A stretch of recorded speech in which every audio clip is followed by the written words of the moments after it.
Hi, I'm Doug O'Brien. Welcome to the Essential Coaching Skills Podcast. My guest today is Mark Schall. Mark is an executive coach. Mark helps leaders, managers, and executives overcome their fear of difficult conversations so that they can increase engagement, reduce turnover, and blow their business results out of the water in 6 months or less. He's been on my podcast before. He's one of my first guests, actually, from a few years ago when we first started this Essential Coaching Skills Podcast. I'm excited to have him back again. He's a fascinating conversationalist and a great coach. He's a certified master coach, and I know very few of those people. So I'm really happy to have him here to talk about that. Here we go. La, la, la. My banner's escaped. Here we go. You are listening to the Essential Coaching Skills Podcast, a show devoted to uncovering the systems and the secrets that set the best apart, where you learn how to take your coaching clients to the next level, while you grow the coaching practice of your dreams. So sit back and relax, or sit up and get excited. Either way, you might want to pay attention. This could be important.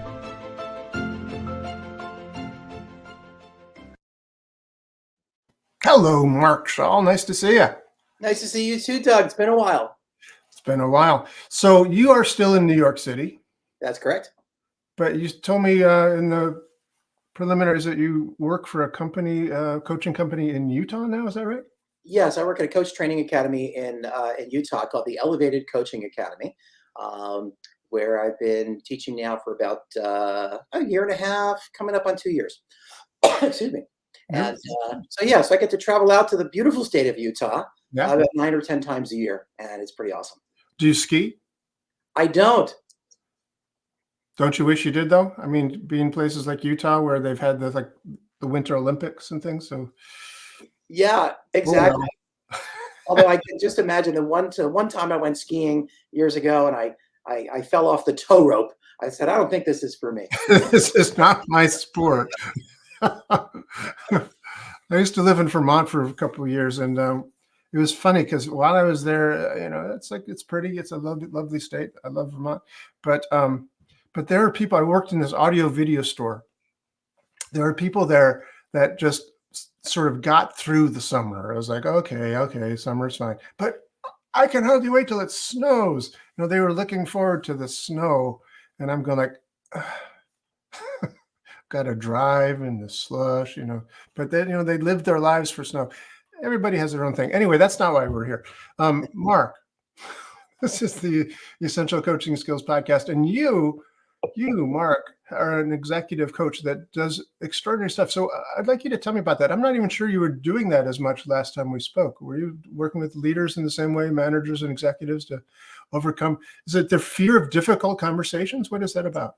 Yeah, or as I like to say, their dread of difficult conversations even. I think one of the main things that gets in a leader's way is when we have to have difficult conversations with people about whether it's performance or the underlying issues that make the workplace difficult and challenging. And I find that when we have the right skills and reduce the fear and the dread of having those conversations, and we're able to master them, a lot of that stuff is much, much more solvable than it otherwise is. I often say to people, you ever notice how most of the challenges that you have at work have nothing to do with the work that you're doing? They have to do with the people that you're doing it with and around, right? So really enhancing the communication skills, being able to have the right kinds of conversations at the right time can really kind of smooth that ride out quite a bit. Okay, that's very cool. And you teach coaching. You are a coaching trainer at this academy in the Elevated Academy in Utah? It's the Elevated Coaching Academy, which is part of Elevated Worldwide, which is a global coaching and consulting company. Based out in Utah in the Salt Lake area. And so I've been teaching their ICF accredited coach training program now for, again, year and a half, 2 years. Okay. I'm very curious about that because, I am trained in coaching. I got certified in coaching from Thomas Leonard many years ago.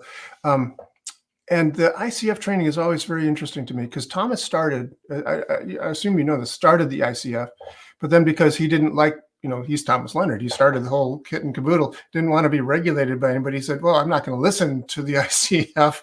I'm just going to do my own thing. Who do those guys think they are that they could try to regulate me? But then, of course, he died. And so now they are the thing. They are basically the gold standard of coach training in the world, really. So why do you think it is important for a person, like a lot of my listeners perhaps are NLP practitioners or hypnotherapists, and they may do coaching, but they're not necessarily certified in the same way as you are through the ICF. You're a master certified coach, so that's like several levels up from what most people would ever attain. I think it's probably rarefied territory. But why should a person get certified at all? What is important about that?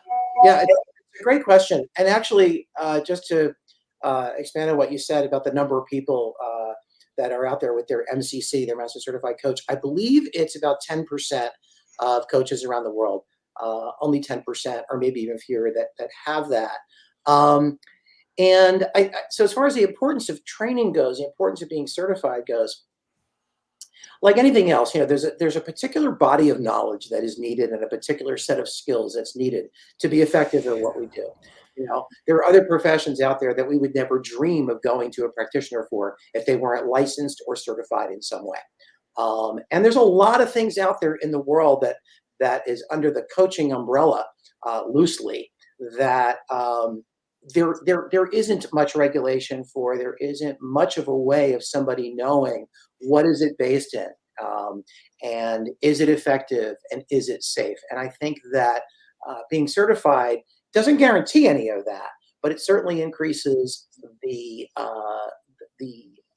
credibility and the likelihood that what you're doing is something that's safe and effective, that the person is trained, they've had to demonstrate a set of core skills and competencies. That's not to say that anybody who hasn't chosen the coach certification route shouldn't be doing what they're doing. There are a lot of good people doing stuff out there. So it becomes an individual choice on the part of the consumer about who they want to work with. Some people really value those credentials and some people don't. So it really depends. But I think that's the importance, and not so much from a regulation standpoint. When I think regulation, I think more of a state regulating something rather than a national body like the ICF, right? That's regulation.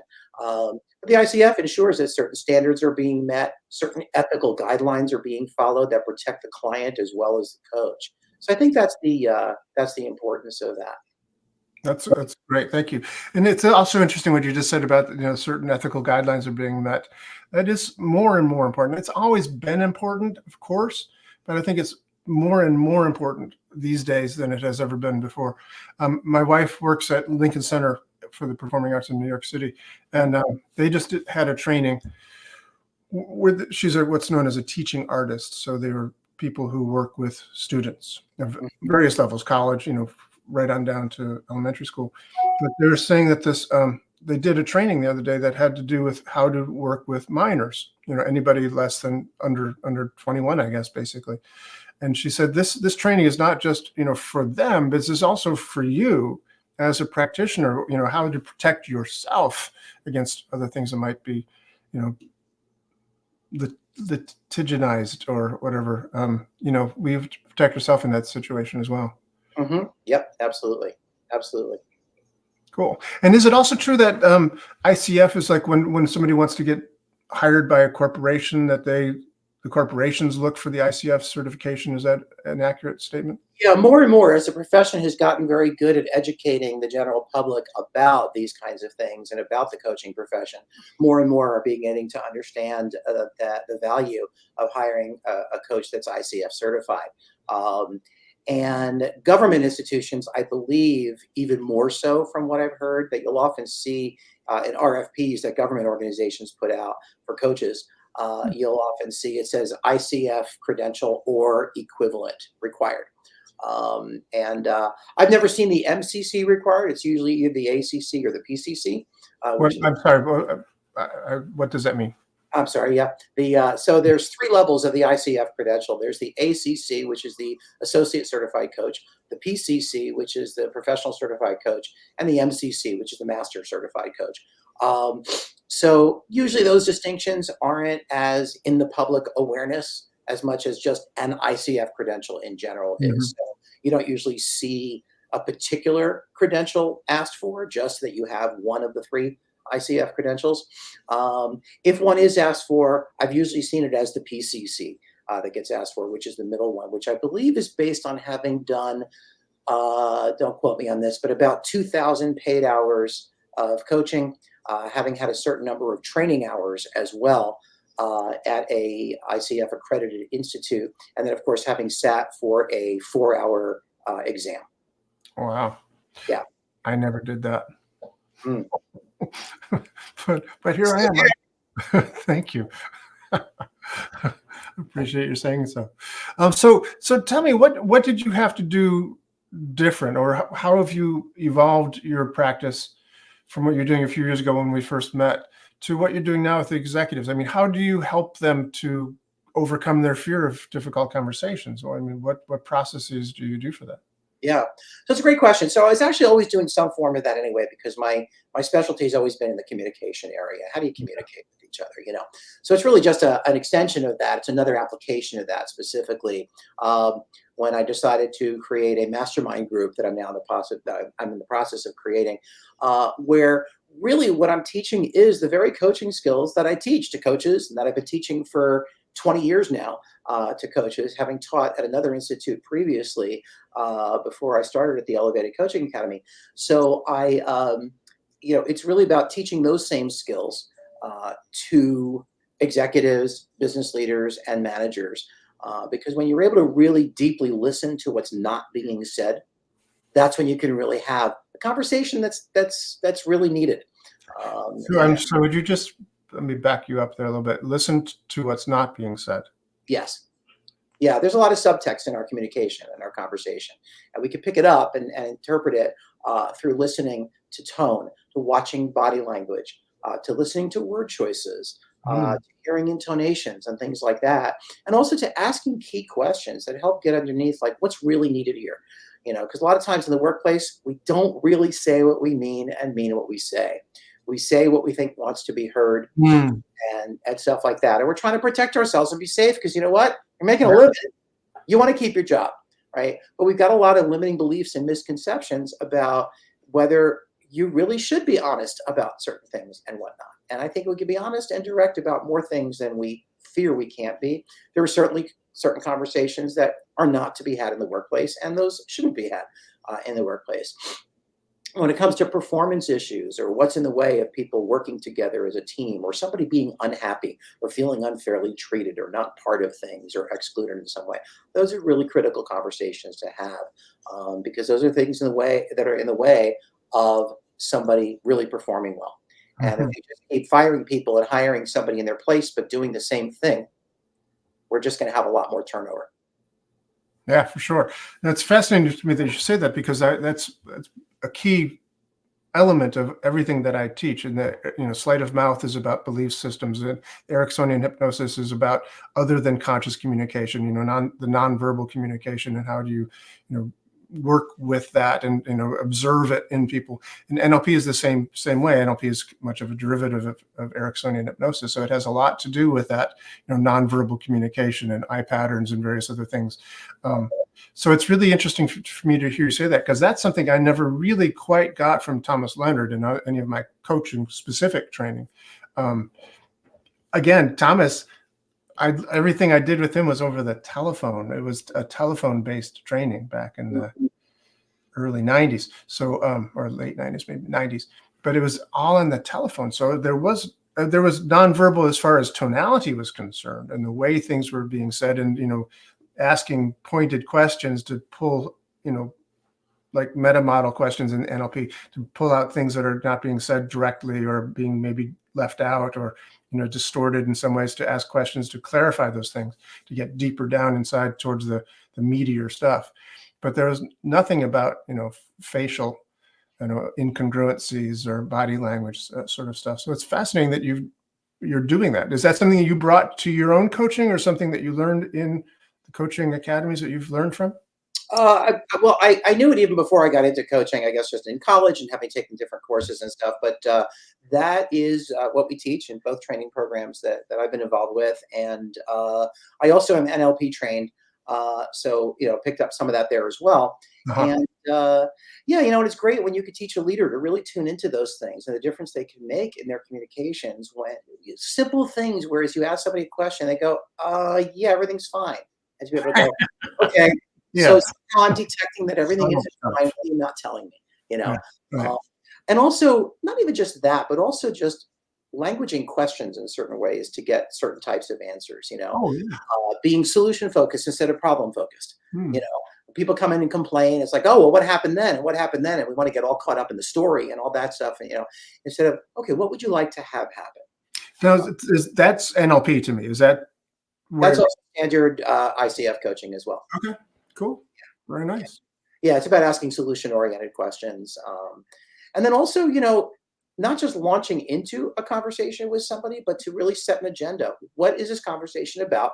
What are we looking to have accomplished at the end? Hmm. I do all my coaching sessions that way.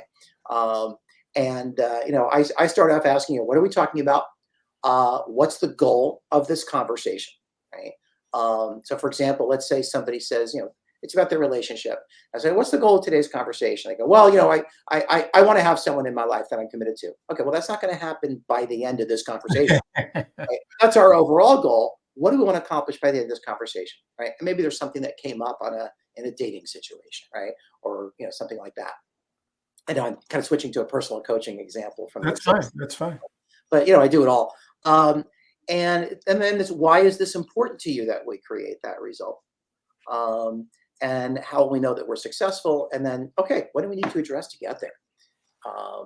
And then that way we could really keep the conversation on track.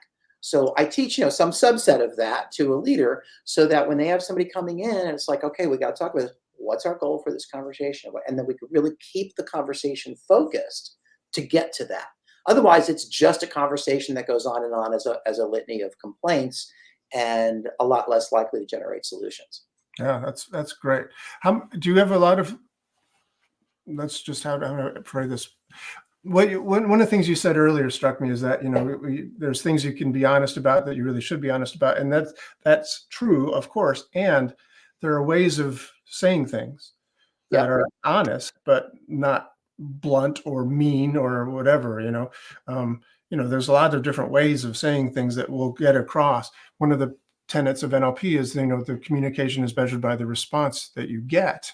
So it's not. I was hearing somebody in the gym the other day saying like, "Yeah, he just doesn't understand what I'm trying to say," and I thought maybe you should say it differently. Just like, yeah. I guess my question is, I have been around enough leaders to know that there are some leaders who are just always leading. They're telling, they're describing, they're ordering, they're pronouncing rather than listening. Yeah. And I've seen that in sales as well, where sales, they're just, this is the why you should buy this product. This is a great product. You want to buy it, don't you? And there's no listening involved.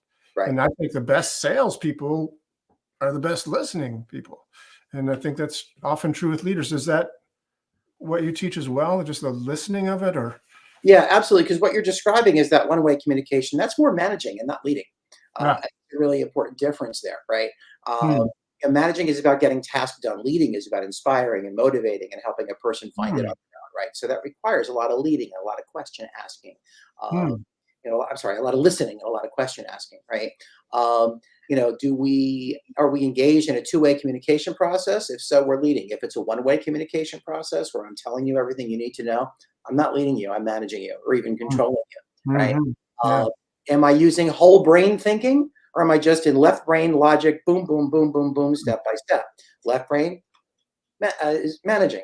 Whole brain, more leadership, and also just what's the energy that we bring to our leadership as well? Is it what many might refer to as a more positive, kind of open sort of energy, or a more closed down, like boom, boom, boom, energy some might call negative. There's a more negative energy, right? Yeah. So it's and I think what underlies that too is one concept that we teach at the Elevated Coaching Academy, which is based on a quote from Albert Einstein, which says that the most fundamental decision we make in our lives, is whether I live in a friendly universe or a hostile universe. And if I believe that I live in a hostile universe, I'm going to have a life that reflects that. It's going to be a life of distrust, stress, anxiety, depression, decay, not going to really be able to create much possibility. If I believe I live in a friendly universe, I'm going to have much more compassion, passion, excitement, joy, right? So it's about your leadership energy. Where are you leading from? Are you leading from that? We call it the left side of the chart or the right side of the chart because of how we draw it out. The left side being the hostile universe and the right side being the friendly. So are you leading from the left side or the right side right now? And sometimes, no matter which side we tend to live on, we go to the other side temporarily in certain situations. Wow, that's really cool. Do you also get into any of the multiple intelligences that have been talked about these days?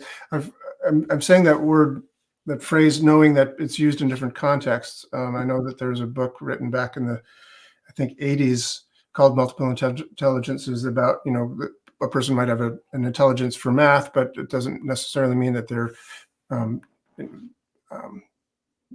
more intelligent than someone else. They just have a math intelligence. Somebody else might have a body intelligence and they may become great dancers. Somebody might have musical intelligence or, organizational intelligence. There's different forms of intelligences.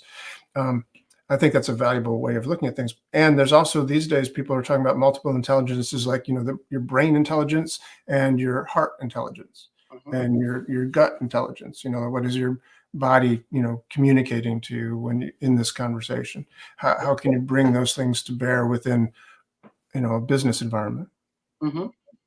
Yeah. So not necessarily in those terms. I've actually not heard that term multiple intelligence, but the concept is certainly something that's definitely interwoven throughout the coach training programs I've been involved with. And I would imagine many other ICF accredited coach training programs, maybe not all of them. But yeah, and I find that it's really important to point that stuff out when someone's feeling inadequate. And then you help them identify their strengths. I work with people, for example, who are in companies and businesses where everyone around them has an MBA and they don't. And they feel really inadequate as a result of that. And that comes up in a lot of ways, and helping them realize, first of all, you were selected for that job for a reason. So there is something in you that you have. It might not be an MBA, but who cares? And then recognizing what their strengths are, their intelligence, as you might put it, are where does their intelligence lie? And that helps to build confidence and help somebody really recognize and value their gifts instead of comparing themselves to other people's gifts, and then saying I'm not good enough and I don't have that. Yeah, nice. Cool, Mark, it's so very interesting. I mean, I really enjoy listening to you. I could listen to you all day. Thank you. Yeah, no, it's really interesting. And we listen all day for 3 days in a row, so I'm glad to hear that. Good. And we also were talking about a connection that we have. You noticed that I have a piano in the background, and you're a performer. You're a singer. Yes. We've had some really great successes singing, even at Carnegie Hall. I feel humbled to know that. I have sung at Carnegie Hall, but not as a soloist. Yeah, soloist. Okay. Yeah. How much of that recognition of like a performance situation do you feel is also brought into your coaching, as far as leaders, executives who need to basically perform, in a way? Yeah. It's funny. So I teach a presentation skills class. Okay. And so that's really where that comes up. And I think what people really enjoy about that class is they get to see me really modeling the performance in front of the room. Most people are terrified to get in front of a room and talk, even if there's 6 people in the room. I think they say that public speaking is the number one fear. Yeah. And like death is like number 3 or something like that. Yeah, exactly. Um, Jerry Seinfeld has a corollary to that. He says that means that the next time you're at a funeral, remember the guy delivering the eulogy would rather be in the box. Um, and for some reason, I don't know, maybe it's a genetic defect. I love talking in front of groups of people. The Right. larger the group, the better. I Wow. don't care if it's 100 or 1,000. I think the largest group I spoke to was 1,000, and I had scheduled it 4 months ahead of time. I could not wait for that date to show up and to do that program for 1,000 people. So I think people get to sort of get a taste of that from me by being with me in a class for 2 days. And Mhm. we do talk about like how, yeah, for me, even teaching there's a lot of my performance energy comes into that. Yeah. Um, and I think that it's really helpful when leaders are able to tap into whatever their version is of that, so that they can feel more comfortable in front of the room and make a bigger difference. Yeah. Yeah. For sure. No, I've done a lot of presentations. I teach classes in NLP and hypnosis and sleight of mouth Mm. and storytelling.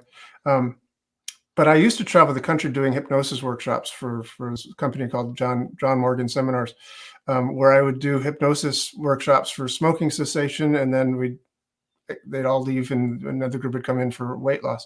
So I'd do 2 seminars a night, and we'd often have large crowds, like 200 people, 300 people, and I could do it. I was good at it, but I didn't look forward to it. It wasn't something like, oh boy, I get to be in front of people. It's like, yeah, I can do this. Yeah, it's a job. I'm very happy up here in my little country home with my little piano in the corner, and talking to people on Zoom, and then turning the computer off and going back to the piano, or going for a walk outside in the woods or something like that. Very, very happy. Yeah, it's interesting thing. There's, extroverts, introverts is a funny kind of situation. Because introverts are people basically who get energy or get replenished by being alone. And extroverts, get replenished by being with people. Exactly. I've been with people that just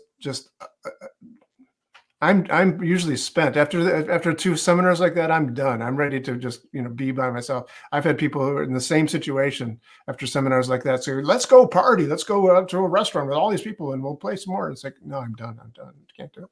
That's right. Well, it's the same thing in rehearsals with the gay men's chorus. It's like, we're all together for a 3-hour rehearsal on a Monday night, and then all the extroverts go out to a bar afterwards. All the introverts are like, you know what? I love you guys, but it's 10 o'clock at night. I'm going home. I just want to be by myself. Yeah, exactly. That's cool. So you're a bar goer after. Yes. Sometimes I'm a little too tired to go. Otherwise, I get a little older. I get a little tireder. But yeah, I love being out with everybody. We don't get to talk to each other in rehearsal because we're rehearsing. Oh yeah. Although I'm a little talkative in rehearsal, and it gets me in a little trouble at times, just like as a kid in school. Mark, Exactly, exactly. I had undiagnosed ADD at the time. So I spent more time at the principal's office sometimes than I did in class. And when I'm doing career coaching with people, actually, I'll often ask them, "What did you get in trouble for all the time as a kid?" Because sometimes there's clues in there Yeah. to what you're wired to do, as Yeah. in my case, right? So whenever I've had the opportunity years ago to visit with my high school teachers and go say hello and whatnot, like, "What are you doing now?" And I tell them, they're like, "Oh, that makes so much sense." And none of them were surprised. One of them actually said, "Yeah, so now you do all your talking from the front of the room where it belongs." Right, exactly. Back of the room. You probably know this wonderful story by, I think it's Kenneth Robertson. Does that ring a bell to you? There's a story about Sure about, well, go ahead. there's a story about a young girl was having trouble because she couldn't keep still in class, and so that she was brought into the principal's office, and he had a parent teacher conference kind of thing, and brought the mother in, and so the mother came in, and they were sitting with the child, and he said, "Okay, that's your mother and I are just going to have a talk. You stay right here, okay?" And he turns the radio on, and it plays some music and then he says to the mother, "Come with me," and they leave the room, close the door, and as soon as they're gone, the girl like jumps up from the chair and starts dancing to the music. She's just dancing to the music, and the guy looks through the door with the mother and says, "See, there's nothing wrong with your child. She's a dancer." That girl went on to become a choreographer. She choreographed like Cats and the Broadway, not the Broadway stage, but London stage. What's it called? Yeah. Yeah. So yeah, I mean, amazing person. So Yeah. that's the story about multiple intelligences, right? Yeah. She didn't have that intelligence for sitting still in the classroom and being a math student, but she had intelligence for being a dancer. Absolutely. I heard him tell a different story about a gymnast. Uh-huh. That's why I had said Nadia Comaneci, but I don't think it was her. But yeah, and there's a video that I show in my current training class too, my coach training class, and it's about a similar story where there was a kid who was always getting in trouble because he couldn't sit still and he was always tapping on the desk and making noise. The drummer. He bought him a set of drumsticks. I saw that's a video. I've seen that video. That's Yes. amazing. Yeah. Yeah. Every time I watch it, I cry. I know. If I ever have any problems, I need to get something on my eye, I turn that video on. Yeah, it'll work. Every time. No, it's amazing. And then he gets visited. They bring him to like a drum corps rehearsal, and he gets, oh my God, I love these guys. It's just yeah, so cool, so beautiful. I often tell the story about how I remember back to my first day of kindergarten, and I remember sitting there in the classroom, and off in the corner there was this object that fascinated me. I didn't know what it was, but it was a little platform that had a little step on each side of it. It was curved on the side. And I had no idea what it was, but I was drawn to it. And then the teacher finally told us what that was. It was the stage for show and tell. Wow, And really? I was elated when she talked about, we put this in the front of the room and you stand on it like this, and she shows us and she stands up on it. I'm like, I want to do show and tell every day. And then she explained that we only do it 2 days a week, and only 2 people get to go each time. And everybody has to go before you get to go again. I'm like, I'm never going to get to do it. But I look at that as like, that's the tell-all. Yeah. No, it's so true. And I think one of the things we do as coaches, just to kind of bring this back to coaching, one of the things we can do is to help people find that for themselves. Help people to find their strengths and their intelligences, and to use them all. Not just think I have to be this, or I have to have that MBA, or I have to, whatever. But everyone has gifts. Everyone has abilities. We need to, access them and bring them out and help them to, utilize them and fulfill them. That's right. Yeah. Absolutely. It's interesting. I was listening to, we both have an NLP background, so I'm going to shift ever so slightly. But reading a story about Milton Erickson, Ericksonian hypnosis, and some of his students were they quote his thing that says you should trust your unconscious mind. Trust your unconscious, because your unconscious is the place where all these resources are stored, and you just need to bring them out. So trust your unconscious. And that another person, I think Joseph Barber, if I remember correctly, was saying, yeah, but your unconscious mind can be really stupid too. It's like if you don't know how to ski, don't go to the top of a mountain and strap on your skis and trust your unconscious, because it doesn't know how to do it, and you're going to die. You're going to have a bad experience going down the ski slope, trusting your unconscious mind if you don't know how to do it. If you've been spending, thousands of hours practicing an instrument, yeah, go ahead, trust your unconscious mind and just, perform, just play, just, get up and talk. If you've had those experiences, then yes, but you need to learn some stuff first before you start trusting your unconscious mind. And I think that's where coaching training comes in, because I think we all are coaches. We all have that gift of being able to listen, being able to, really notice what's not being said and to hone in on what is needed. We have that ability, but it's not necessarily been trained and enhanced, and to know what questions to ask or how to ask them, with what tonality, in order to, really bring those out from people in a good way. Mm-hmm. Yeah. It's, I think there are ways of doing things that we need to learn before we do them in some things. Right?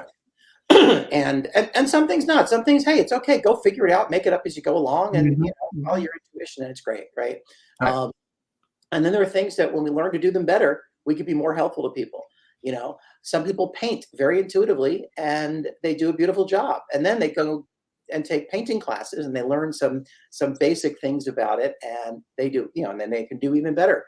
Or a guy I've known from the chorus for many years, who I actually saw for the first time 2 nights ago in a bunch of years, um, who plays piano. He's never taken a piano lesson in his life, right? He just intuitively learned to pick it up and he can listen, he can hear the mathematics involved and all that kind of stuff. And he plays beautifully. And if he's not familiar with a given song and you want to sing it, he goes, just start singing it. And he just listens and he starts with a couple of chords. And before you know it, it's like you've rehearsed it together. It's amazing. Oh, man. Yeah. Right? Now, May I just say I hate him? I just wanted to say I that. know, right? I know it's amazing. And that's very rare, right? Yeah. But sometimes we have basic aptitudes for things and we could pick it up and do it fairly well without any training. And then Mhm. training comes along and enhances it. I also coach at an academy that helps coaches and other holistic practitioners build their businesses. So we have a lot of Mhm. holistic practitioners in all different disciplines. And, so many people are in fields where they have certifications and trainings, and some people are doing things without those certifications and trainings. Again, I always think that the training and certification always has the ability to protect your clients, and take what you do to a whole nother level. Doesn't mean you're not doing well without it, right? Right. Um, so, you know, I think, and then for some things, I think it's more important certainly than for other things as well. Yeah. Yeah. Yeah. You You know, don't want to trust your unconscious mind to do a appendectomy. It's like, figure out how to get in there and take that out. Okay, you know. yeah, I think yeah, I'll be fine. I'll be good. Yeah. Got a sharp knife around? Yeah. No, no. Hypnosis or therapy, for example, it's like, I want to go to a trained professional who I know has some, Yeah. credentials and whatnot. If I'm going to sell my house and I work with a real estate agent, I want to know they're a real certified real estate agent, not somebody who's like, oh, I'm good at that. Right. You know, Yeah. No, I do. I do know. Yeah. I've over the years, I've gained a greater appreciation for the value of training. People I've known, like for instance, years ago, when I first started doing NLP with Tony Robbins, because Tony Robbins was my first NLP teacher. He had told a story how he got on the radio to um, do a phobia cure on the radio. And this, psychiatrist brought a woman in who had a terrible phobia of something. And I said, what are your credentials, Mr. Robbins? He said, I have a PhD in results. Right. That was Tony's thing. So, which is of course what he was then, sort of passing on to people like me. That's like, I don't need credentials. I got a PhD in results. I can do the thing that Tony taught me to do. So yes, I'm fine. So you sort of carry on thinking that you don't really need that stuff. And like you said, for some people, piano, just hear it, you can do it. You're intuitively gifted, go. And there are things like doctoring and dentistry, et cetera, coaching, I think, as well, that you really do want to have some training. You want to have some good training, good quality training. So I'm really thank you for reinforcing my own belief about yeah, it. sure. I started this whole thing because I thought there were some essential coaching skills that you needed to be focused on. And I think what you're talking about is really this ability to communicate is perhaps the most essential coaching skill. Yep, absolutely. To be able to listen deeply, listen between the lines, as I like to say, Yeah. you and listen to what's not being said. Yeah. I love that phrase. That's beautiful. Yeah, yeah. And sometimes I'll ask a client, "What are you not saying right now? What are you not telling me? What is it that you're afraid to say?" Oh, Those are great coaching questions. what are you afraid to say right now? What are you afraid to say right now? You know, um, I'm just remembering back to when before my dad passed away, and it was very difficult. He was in a nursing home in a memory care unit with Alzheimer's and Parkinson's dementia, and it was Mhm. very hard on my mom. And I remember having a conversation with her where I said to her, I said, "Mom, I know there's a part of you that's looking forward to the day when this is over. And she was just horrified that I somehow knew that. Mm. And she said to me, doesn't that make me a bad person? Mm. I'm, wishing my husband would die. I said, no, I think it makes you a very normal one, because look, this isn't something like he has some illness that might get better. Yeah. The end result is just a matter of time. And it's a lot to deal with. It's totally normal to go, when this is over, things are going to be easier for everybody. Yeah. And she was very relieved to hear me say that and not judge her as a bad person for it. So I think in coaching, there's a lot of opportunity to help somebody have an experience of not being judged for some of their innermost thoughts that are in their way because they're unexpressed. Yeah.